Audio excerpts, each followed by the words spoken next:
함께 하나님의 말씀 보겠습니다. 오늘 우리에게 주신 하나님의 말씀은 디모데후서 4장 6절부터 13절까지 저와 여러분이 한 절씩 교독하도록 하겠습니다. 다 찾으신 줄 알고 제가 먼저 읽겠습니다. 전제와 같이 내가 벌써 부어지고 나의 떠날 시각이 가까웠도다.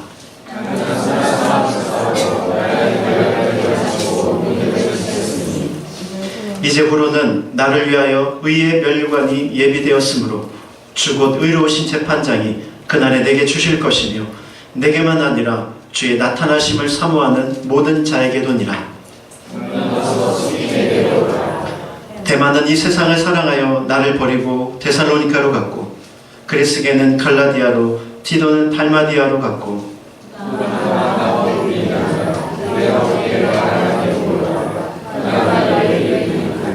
두기고는 에베소로 보내었노라.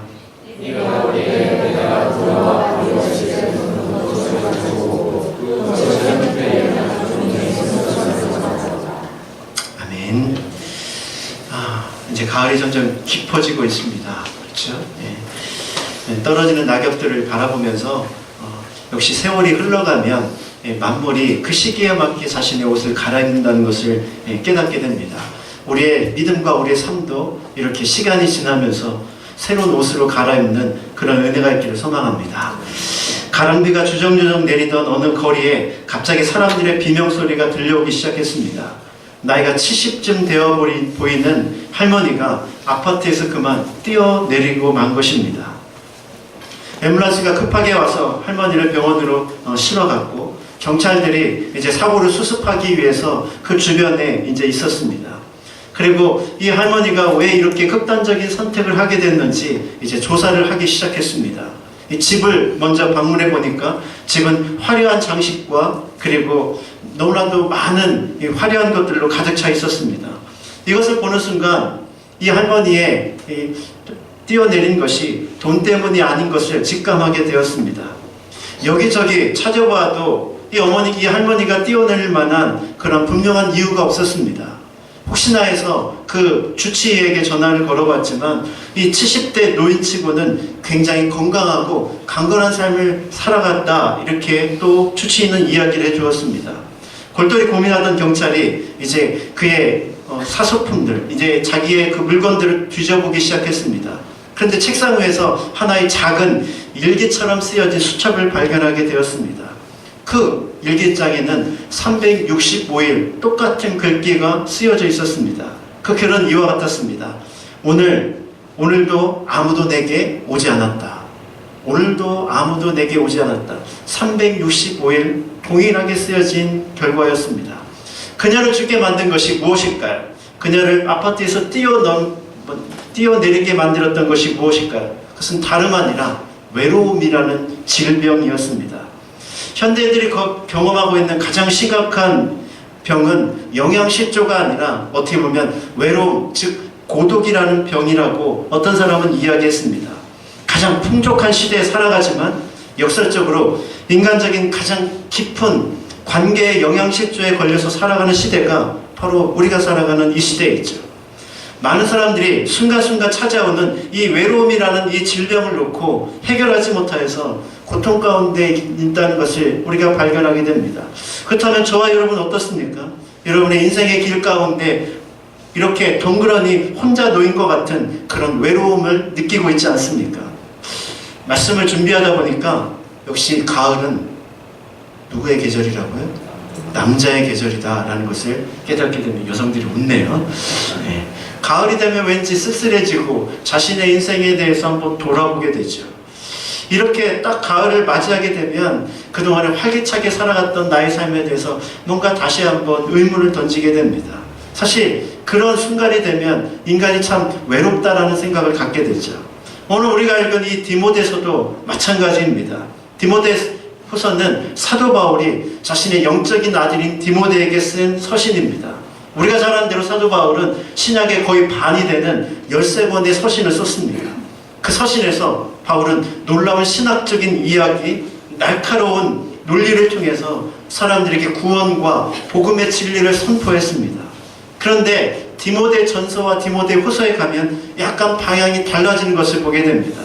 자신의 영적인 아들 디모데에게는 자신의 속마음도 자신의 마음도 이렇게 편안하게 드러내면서 그의 글을 써가고 있죠.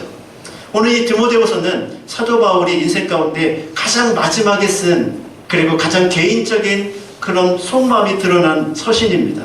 그 서신에서 이 사도 바울이 뭐라고 고백하고 있습니까? 오늘 본문의 9절을 보십시오. 9절에 너는 어서 속히 내게 오라, 이렇게 기록하고 있습니다. 너는 어서 속히 내게 오라. 이 짧은 말 속에 들어있는 그러한 느낌이 어떤 느낌이라고 생각이 되어지십니까? 이 짧은 한마디 속에서 사도 바울은 외로움과 사도 바울의 고독을 느낄 수 있지 않습니까? 사도 바울은 큰 깊은 사역의 현장 속에서 달려왔습니다. 그리고 이제 그 인생의 마지막 속에서 그는 처절한 외로움과 씨름하고 있는 한 인간의 모습을 우리에게 보여주고 있는 것이죠. 저는 오늘 이 사도 바울의 고백을 중심으로 사도 바울이 겪었던 이 외로움의 문제와 그 외로움의 문제를 우리가 어떻게 해결할지를 우리가 함께 살펴보므로 우리가 인생을 살아가면서 외로움을 극복하는 승리자의 삶이 되어지기를 소망합니다. 사도 바울이 누구입니까? 사도 바울은 불의와 타협하지 않는 복음의 일이라면 자신의 모든 것을 걸고 사역했던 사자와 같은 사람이었습니다. 호랑이같이 용맹하게 적들과 싸웠던 그런 사람이었죠. 그런데 그런 그가 오늘 본문에서 어떤 인간적인 모습을 우리에게 보여줍니까? 9절에 보니까 너는 어서 속히 내게로 오라, 이렇게 말하고 있습니다. 10절에 보니까 대만은 나를 떠났다, 이렇게 표현하죠. 그리고 16절에 보니까 나와 함께한 자가 하나도 없다 라고 이렇게 이야기하고 있습니다. 쉽게 표현해서 사도 바울은 지금 외로움을 지금 호소하고 있는 것입니다. 그가 외로움에 빠진 구체적인 이유가 무엇입니까? 그가 외로움에 빠진 구체적인 첫 번째 이유는 바로 환경 때문이었습니다. 사도 바울이 이 편지를 쓸 즈음에는 사도 바울이 자신의 삶이 얼마 남지 않았다는 것을 인지하고 있을 때였습니다. 그가 6절에서 뭐라고 고백합니까? 전제와 같이 내가 부어지고 나의 떠날 시각이 가까웠다, 이렇게 표현하고 있죠. 여기서 말하는 전제라는 표현이 무슨 표현일까요? 우리가 익숙하지 않는 이 전제라는 표현은 이스라엘 사람들이 제사를 드릴 때 양을 제단 위에 올려놓고 마지막으로 포도주를 부어 바치는 그런 이 제사의 단계상 가장 마지막 부분을 이야기하고 있는 것입니다. 내가 전제와 같이 벌써 부어졌다라는 이 표현은 나의 인생의 끝이 서서히 보이기 시작한다는 것입니다. 전제와 같이 나의 땀과 나의 눈물과 나의 헌신을 하나님 앞에 온전히 다 드릴 그날이 이제 내게 시시각각 다가오고 있었다는 것이죠. 물론 사도 바울은 천국에 대한 분명한 확신이 있었습니다. 오늘 본문에 나오는 것처럼 8절에 생명의 면류관을 향한 확신도 그에게 있었죠. 그러나 그런 생명의 면류관에 대한 확신이 그에게는 있었지만 시시각각 다가오는 죽음이라는 문턱 앞에서 인간이 느끼는 외로움과 고독은 어쩔 수 없는 또 하나의 부분이었다는 것이죠. 더군다나 지금 사도 바울은 감옥에 있었습니다. 그 당시 감옥은 차지탄 지하에 있었고 돌로 되어 있는 바닥으로 되어 있었습니다. 늙은 몸으로, 그리고 몸도 많이 약해져 있는 그 상태에서 이 감옥 생활을 감당하기가 결코 쉽지는 않았을 것입니다. 그래서 사도 바울이 뭐라고 이야기합니까? 13절에 보니까 드로아 갑옷집에 있는 그 겉옷을 가져다 달라고 그렇게 이야기하고 있죠. 즉 엄습해오는 추위 속에서 자기의 몸을 가릴 길 없는 그 한 인간의 연약한 모습을 우리가 그대로 발견하게 되는 것입니다. 그렇습니다. 사람은 어쩔 수 없이 환경의 영향을 받습니다. 물론 그리스도인들은 환경의 지배를 받지는 않습니다. 그러나 그 영향까지도 완전히 벗어나는 것은 결코 아니라는 것이죠. 환경이 어려워지면 누군가나 이렇게 고독과 외로움에 빠지게 되는 것이 인간의 한 모습이라는 것입니다. 우리에게도 갑자기 질병이 찾아오고 그 질병과 맞설 힘과 능력이 내게 사라져버릴 때 우리는 그 만만치 않은 환경에서 홀로 서 있는 그런 외로움을 경험하게 되는 것이죠. 어떻게 보면 인간으로 산다는 것은 이런 나약함과 연약함 때문에 매일마다 이 고독 속에, 외로움 속에 살아간다는 또 다른 의미를 지니고 있는 것입니다. 그것뿐이 아닙니다. 사도 바울은 관계의 어려움을 지금 겪고 있습니다. 사도 바울이 아까 이야기한 대로 그 주변에는 마음을 나눌 사람이 이제 없다라고 그렇게 호소하고 있는 것을 보게 됩니다. 10절부터 12절에 그의 지금 현재 인간관계의 상태를 우리에게 그대로 보여주죠. 같이 한번 읽어볼까요? 시작.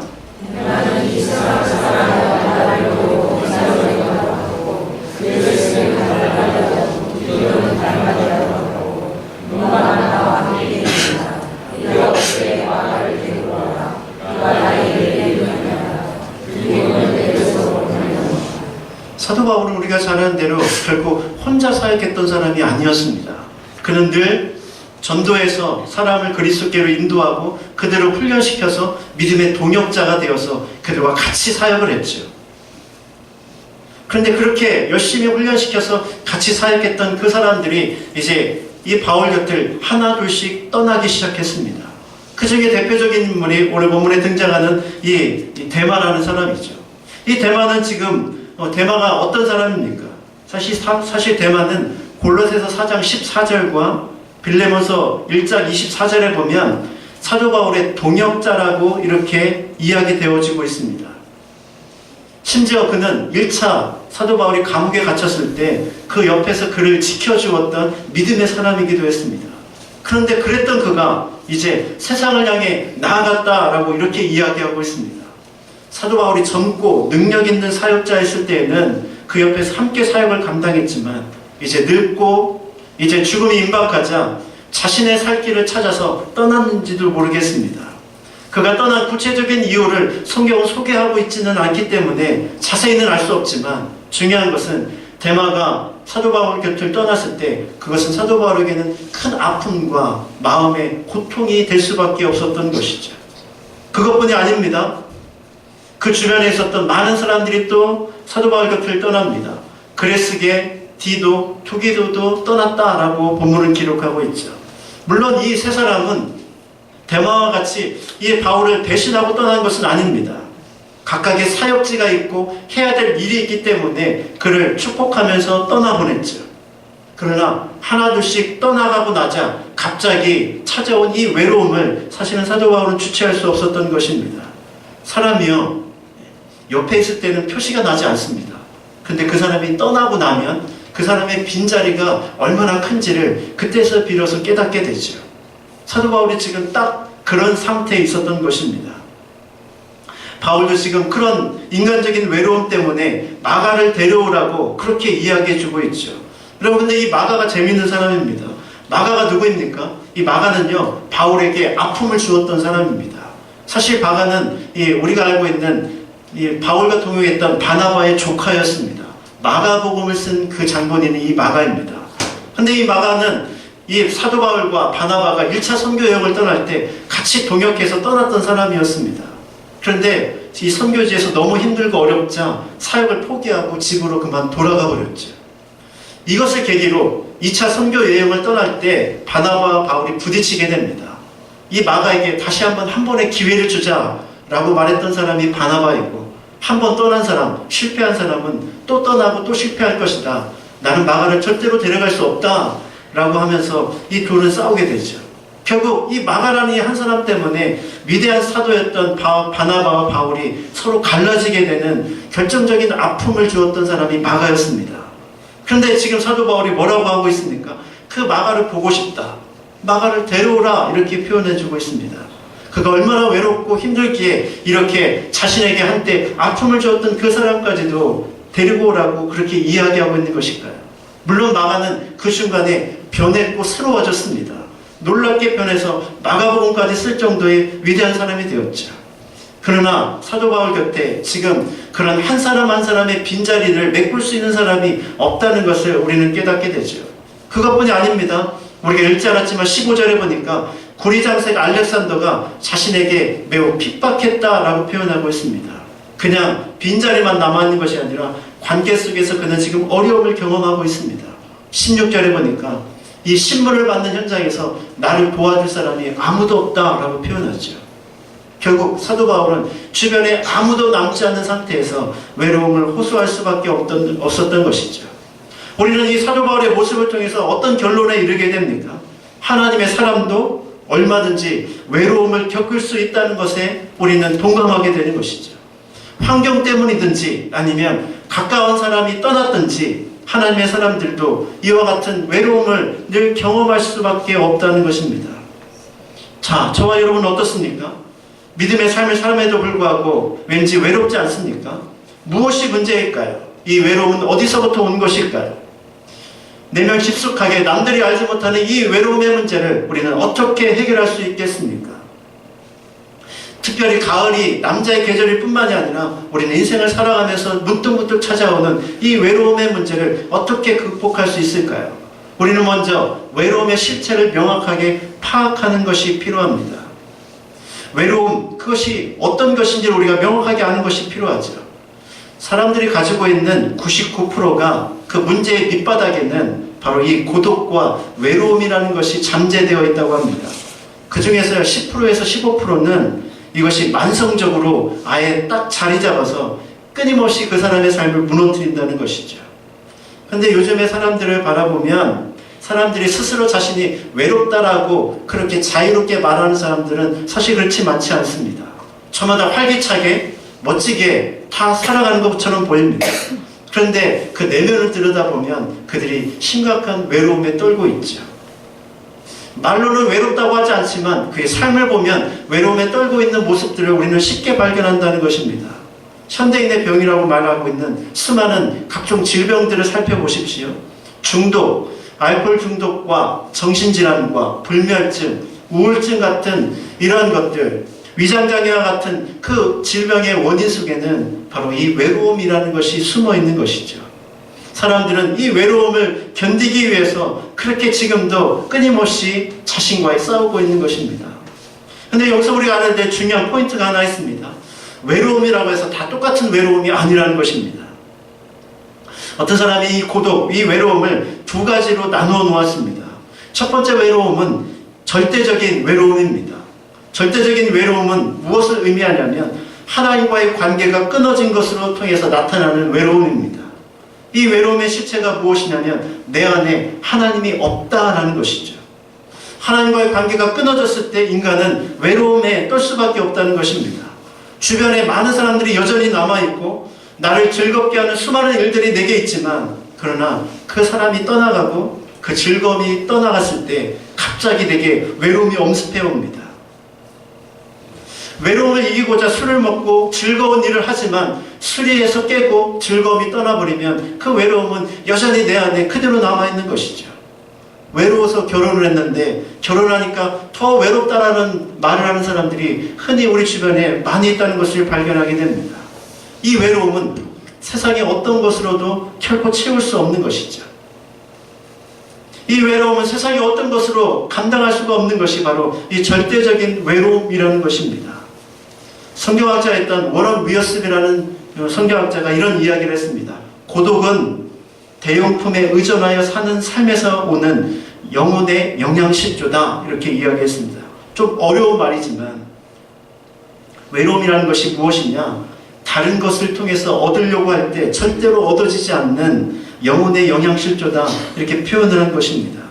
사람들은 이 외로움을 이기기 위해서 여러 가지 대용품을 찾지만 그러나 근본적으로 하나님 앞에 나오기 전에는 이 외로움의 문제는 결코 해결될 수 없기 때문이죠.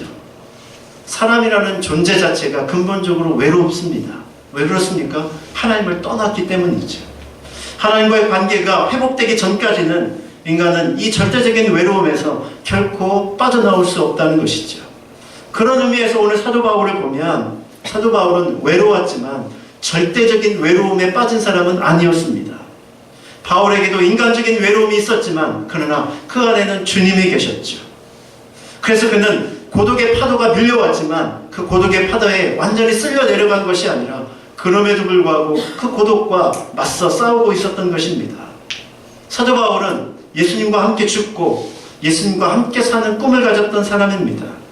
죽음 앞에서 몹시 고독했지만 그러나 그 고독이 결국 끝이 아니라는 사실도 그는 알고 있었습니다.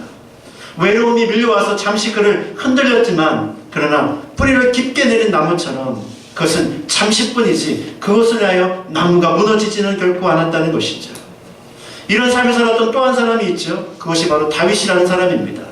다윗은 위험천만한 고비를 경험하면서 시편 16편에 이런 고백을 하고 있습니다. 8절 9절 말씀 같이 한번 읽어볼까요? 시작.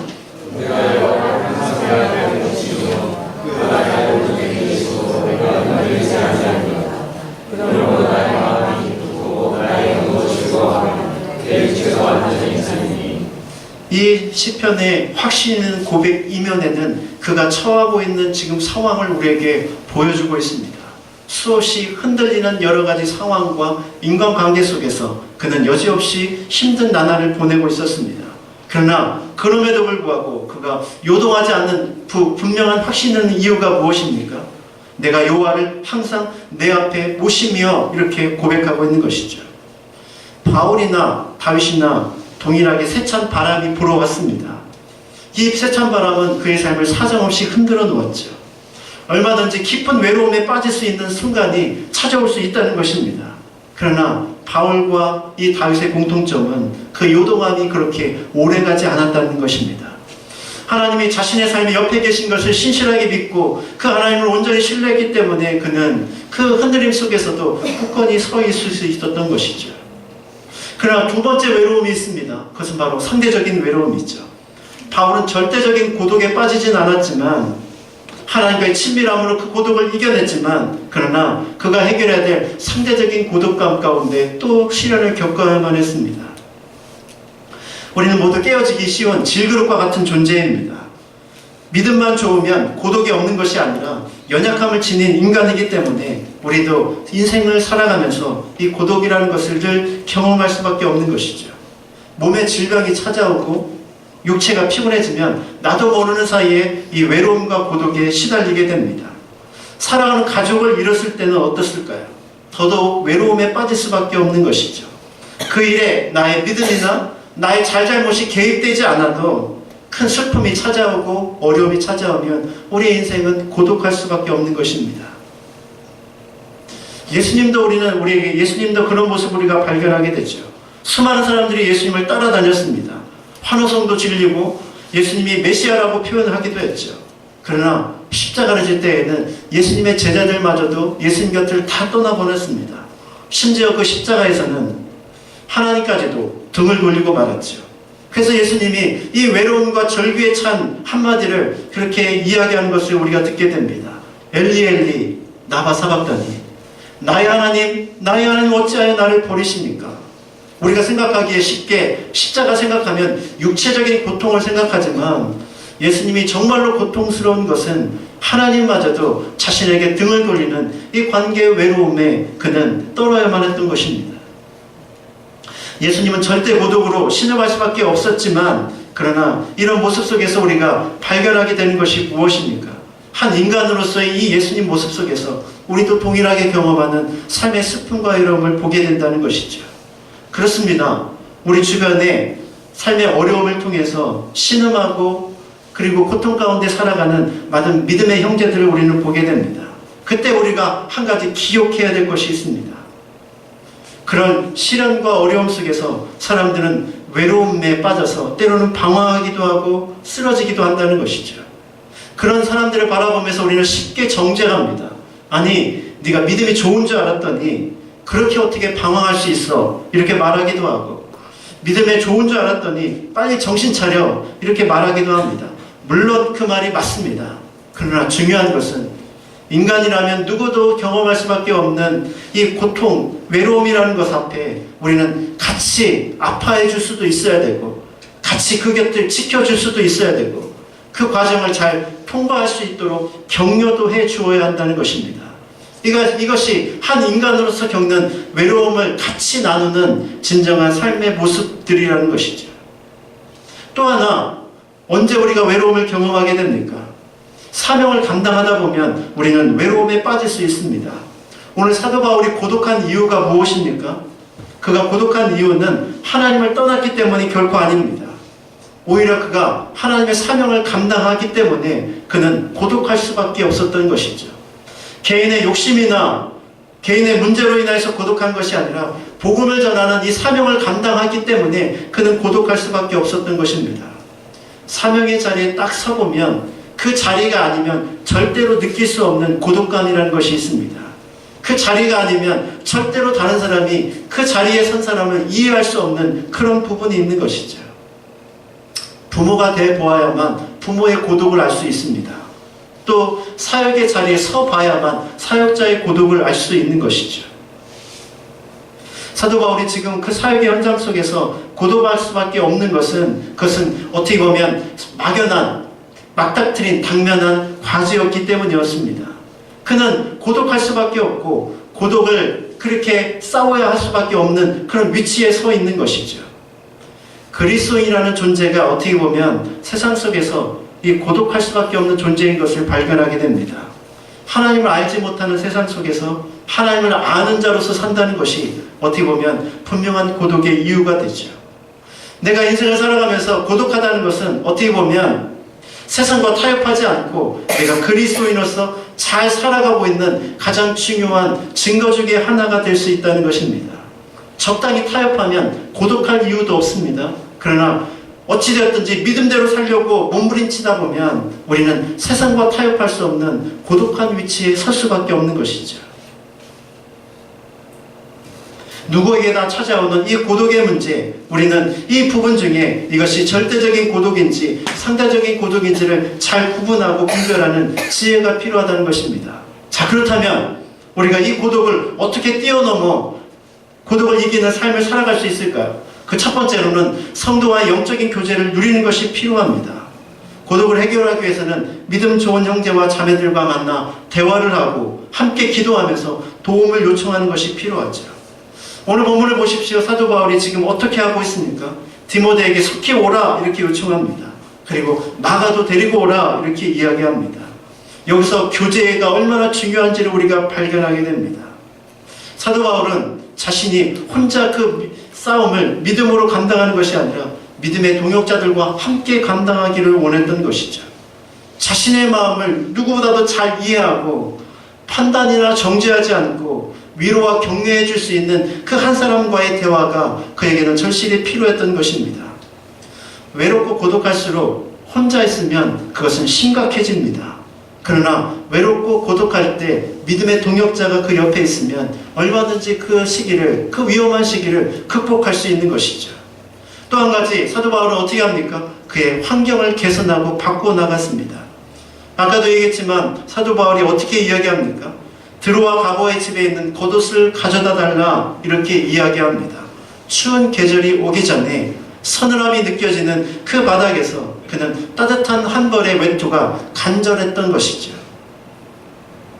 스스로의 몸을 혹사시키면서 이것이 하나님의 위하는 길이다 라고 생각하지 않았다는 것입니다. 사도 바울은 자신의 환경을 새롭게 변화시킴으로 마음의 변화를 일으키기를 원했던 것이죠. 때로 우리 삶 가운데 우울해지기도 하고 외로워지는 시기가 찾아오기도 합니다. 그때 우리는 어떻게 해야만 합니까? 사람은 우울하면 점점 어두컴컴한 데로 숨어 들어가려는 경향을 보입니다. 그러나 외로움을 극복하려면 오히려 거꾸로 밝은 곳으로 나와야만 합니다. 어두운 커튼을 확 젖혀놓고 환한 커튼으로 갈아야 되고, 그리고 신선한 공기가 밖에서 들어오도록 환경과 분위기를 바꾸는 것이 필요합니다. 이렇게 환경이 변화되기 시작하면 우리 마음 가운데 생각도 서서히 바뀔 수 있다는 것이죠. 또 한 가지 사도 바울은 뭐라고 이야기합니까? 그 집에 있는 가죽으로 된 책을 가져오라 이렇게 이야기하죠. 사도 바울이 그 말씀과 책을 통해서 자신 안에 있는 부정적인 생각을 밖으로 빼내어 버리기를 원했던 것입니다. 사람은요, 하루를 살아갈 때도 수십 번씩 생각이 변합니다. 물론 바울처럼 성숙한 사람은 그 변화가 크지 않습니다. 그런데 성숙하지 못할수록 생각이 수시로 계속 바뀌죠. 이 수시로 바뀌는 생각을 어떻게 잘 고정해서 지혜로운 생각, 분명한 판단을 할 수 있을까요? 그것은 우리의 영혼에 정말로 소중한 하나님의 말씀의 영혼의 말씀이 우리에게 들려와야만 합니다. 내 흔들리는 생각을 붙잡아주고 흔들리는 마음을 붙잡아줄 수 있는 그런 말씀이 내 삶 가운데 들어올 때 비로소 우리는 나의 생각이 온전해진 생각으로 변화될 수 있는 것이죠. 영혼의 양식이 떨어지면 나의 외로움과 고독은 더 깊어지고 더 커질 수 있는 것입니다. 세 번째로 하나님께 더 가까이 나아가는 것이 필요합니다. 이렇게 인간적인 대화와 환경을 변화시키는 것이 우리의 외로움을 이겨내는 아주 좋은 도구가 됩니다. 그러나 여기에는 분명한 한계도 있죠. 내 옆에 소중한 사람들이 필요하지만 그들이 24시간 내 옆에 있을 수 있는 것은 아닙니다. 환경의 변화가 중요하지만 그러나 그 환경의 변화도 일시적인 변화만 줄 뿐 근본적인 해결책은 아니라는 것이죠. 외로움을 벗어나려고만 하면 우리는 그 외로움 속에 더 깊게 빠지게 됩니다. 오히려 우리는 외로움 속에서 함께 살아가는 법을 것이 필요합니다. 외로움 속에서 함께 살아가기 위해서는 혼자 있는 것이 아니라 주님이 나와 함께 한다는 사실을 기억하는 것이 필요합니다. 요한복음 16장 32절부터 33절에 예수님의 제자들에게 이런 말씀을 하십니다. 보라, 너희가 다 각각 제 곳으로 흩어지고 나를 혼자 둘 때가 오나니 벌써 왔도다. 그러나 내가 혼자 있는 것이 아니라 아버지께서 나와 함께 계시느니라. 이것을 너에게 이르는 것은 너희로 내 안에서 평안을 누리게 하려 함이라. 세상에서는 너희가 환난을 당하나 담대하라. 내가 세상을 이기었노라. 예수님도 그 주변에 있는 제자들이 다 떠날 것을 아셨습니다. 그러나 예수님은 뭐라고 말씀하십니까? 나는 결코 혼자가 아니다 라고 선포하죠. 그리고 이 말씀을 제자들이 기억하기를 원했습니다. 왜 그렇습니까? 주님도 제자들의 곁을 떠날 날이 얼마 남지 않았기 때문이죠. 여러분 기억하십시오. 혼자 있기 때문에 고독한 것이 아니라 하나님과 함께하고 있지 않기 때문에 고독한 것입니다. 다시 한번요. 혼자 있기 때문에 고독한 것이 아니라 하나님과 함께하고 있지 않기 때문에 고독한 것입니다. 혼자 있어도 고독하지 않을 수 있고 많은 사람과 함께 있어도 얼마든지 더 외롭고 고독할 수 있다는 것이죠. 혼자 있지만 자신을 성찰하고 하나님께 가까이 나아갈 수 있다면 오히려 그 순간에 우리는 더 큰 하나님의 임재하심과 새롭게 하심을 경험할 수 있습니다. 부정한 고독은 우리를 더 아프게 만들고 힘들게 만들지만 하나님 앞에서 하는 고독은 우리를 더욱더 새롭게 변화시키는 능력의 도구가 될 수 있다는 것이죠. 그래서 우리는 늘 하나님 앞에 겸손히 머무르는 그런 기도가 필요합니다. 목소리를 크게 하지 않아도 우리는 하나님 앞에 겸손히 엎드려 이 고독 속에서 다가오시는 하나님의 메시지를 듣는 것이 필요하죠. 그래서 고독을 이기려면 우리는 반드시 홀로 앉아있는 훈련을 할 필요가 있습니다. 외로움을 벗어버리려고 하는 것이 아니라 그 외로움 속에서 주님과 만나는 그런 훈련이 되어 있을 때 우리는 그 고독과 외로움을 이겨낼 수 있는 것이죠. 마지막으로 네 번째로는 흔들리지 말고 성실하게 앞으로 달려나가는 것이 필요합니다. 사도 바울은 고독했고 예수님도 고독했지만 그렇다고 해서 주신 사명을 포기하거나 내려놓지 않았습니다. 오히려 고독과 맞서면서 자신에게 주어진 사명을 끝까지 지고 나갔죠. 역설적으로 그것이 고독을 이기게 하는 가장 큰 힘이 됐습니다. 고독할 때 모든 것을 포기하고 내려놓으면 고독이라는 깊은 늪에서 절대로 빠져나올 수 없습니다. 오히려 고독할 때 내가 해야 할 일이 무엇인지를 생각하는 것이 필요하죠. 외로움과 고독이 있을 때 우리가 던져야 될 질문은 바로 이것입니다. 내가 오늘 해야 할 일이 무엇인가를 던지는 것입니다. 고독할수록 자신에게 빠지지 말고 내가 할 일에 우리가 집중할 때 우리는 그 고독에서 빠져나올 수 있다는 것이죠. 사도 바울이 오늘 디모데후서 4장 17절에 무엇이라고 고백하고 있습니까? 우리 17절 18절 여기는 없는데 우리 같이 한번 찾아서 한번 읽어보도록 하겠습니다. 17절 18절입니다. 시작.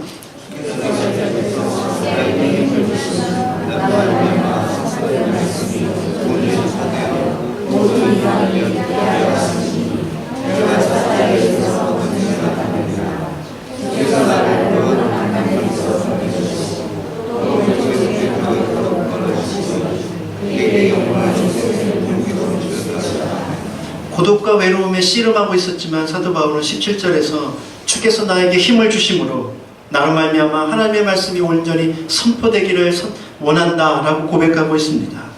하나님의 사람은 고독하고 외로운 환경에서 오히려 성장할 수 있고 그리고 그 자리에서 오히려 하나님과 가까이 함으로 자신에게 주어진 사명을 기쁨으로 감당하는 사람들입니다. 이제 말씀의 결론을 내리길 원합니다. 바울은 고독했습니다. 그가 왜 고독했습니까? 죽음을 앞두고 있었고 추운 겨울이 다가오고 있었으며 함께 동역했던 동역자들이 배신하고 그를 떠나고 사역지로 다 옮겨갔기 때문입니다. 그가 외로운 것은 없고 떠나고 없는 것들 때문이었습니다. 그러나 사도 바울은 고독 속에 외로움 속에 갇혀있진 않았습니다.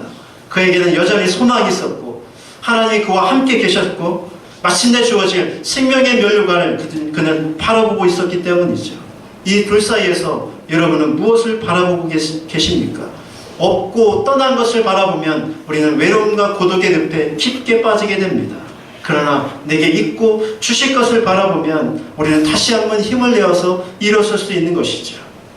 외로움과 고독에서 다시 한번 새롭게 일어설 수 있는 저와 여러분이 될 수 있기를 주님의 이름으로 축원합니다. 오늘 본문에 디모데후서 4장 5절부터 8절을 쉬운 성경으로 한번 찾아보았습니다. 같이 한번 뜻을 생각하면서 함께 읽도록 하겠습니다. 시작. 그러나 그대는 항상 자신을 돌아보며 고난받는 것을 두려워하지 마십시오. 복음을 전하는 일에 힘쓰며 하나님의 종으로서 해야 할 일을 꿋히 하십시오. 나는 이미 하나님께 내 삶을 바쳤고 이제는 이 땅을 떠날 때가 되었습니다. 나는 선한 싸움을 싸웠고 내가 달려가야 할 길도 끝냈으며 믿음도 지켰습니다. 이제 내게는 영광의 면류관을 받을 일만 남았습니다. 그 면류관은 하나님과 함께하며 의롭게 살았다는 표시로 주시는 상입니다. 주님이 바로 정의의 재판관이시기 때문에 마지막 그날에 주님은 내게 면류관을 주실 것입니다.